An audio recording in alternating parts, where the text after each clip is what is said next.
Good afternoon, welcome back to my new blog. পরবর্তী ব্লগে তোমাদের অনেক অনেক অভিনন্দন জানাই। কেমন আছো সব? আশা করি সব অনেক ভালো আছো। আর হচ্ছে সানডে, আজকে আমি বাড়িতেই আছি। আর এখন প্রায় 3টে বাজলো, একটু বেলা করেই ব্লগটা শুরু করলাম, কারণ সকালের দিকে একটু কাজে ব্যস্ত ছিলাম।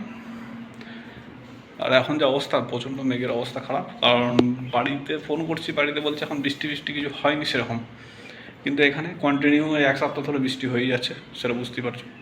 আর এখন প্রচণ্ড মেঘের অবস্থা খারাপ। চলো একটু শুয়ে পড়ি, কারণ একটু খাওয়া দাওয়া তো অনেক লেটে হলো আজকে, কিছু করার নেই। সেলিনা একটু ওইদিকে আছে, ও পরের ভিতরে একটু কাজ করছে, কারণ আজকে সম্ভবত একটু বাইরে দিয়ে যাবে, বাইরে বলতে একটু বাড়ি যাবে, কারণ দরকার আছে, একটু আর্জেন্ট কাজ পড়ে গেছে, তার একটু বাড়ি যেতে হবে। 3:10 ট্রেন আছে, ওই ট্রেনটাই বাড়ি চলে যাবে। আর এই দেখো মেঘের অবস্থা, দেখো কী অবস্থা, দেখো এই দেখো মেঘের অবস্থা, যা তা বৃষ্টি আর নামলো বলে।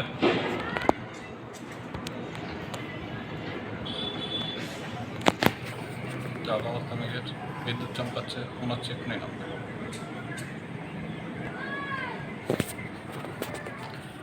তাহলে চলো দেরি না করে একটু শুয়ে পড়ি, কারণ খাওয়া দাওয়া তো হয়ে গেছে, আর দেরি করে লাভ নেই।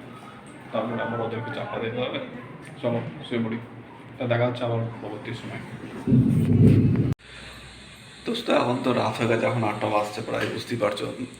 আর আমার এখন মনে হচ্ছে শরীরটা একটু খারাপ, মানে গলাটা খুসখুস করছে, মনে হচ্ছে যেন কাশি হবে, যেটা আমি বুঝতে পারছি।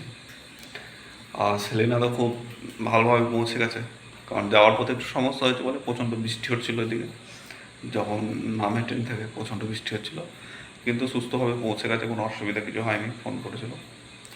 আর আমার খাওয়া দাওয়া কমপ্লিট হয়ে গেছে, খাওয়া দাওয়া বলতে আজকে রাত্রে রুটি খেয়েছি, কারণ বুঝতেই পারছো গলার অবস্থা খারাপ। তা রুটি খেয়েছি, ভাত খেলে অসুবিধা হতো, অসুবিধা বেড়ে যেত। আর এখন এদিকে বৃষ্টিটা একটু কমেছে, কারণ বৈকালে আমার প্রচণ্ড বৃষ্টি হয়েছিল, প্রচণ্ড মেঘ এসেছিলো, বৃষ্টি হয়েছে। আর চলো তাহলে শুয়ে পড়ি, কারণ আজকে আর ভালো লাগেনি, শরীর একটু কেমন করছে। আর দরজার ছিটকিটা লাগাতে বাকি আছে, ছিটকিটা লাগিয়ে দিয়ে শুয়ে পড়বো। আর এদিকে মশারি টাঙানো হয়ে গেছে। চলো দেরি না করে শুয়ে পড়ি। সবাই ভালো থাকবে, সুস্থ থাকবে, আর বৃষ্টিটা একদম ভেজার চেষ্টা করবে না, একটু ঘরে থাকার চেষ্টা করবে। চলো তাহলে দেখা হচ্ছে আবার কালকে।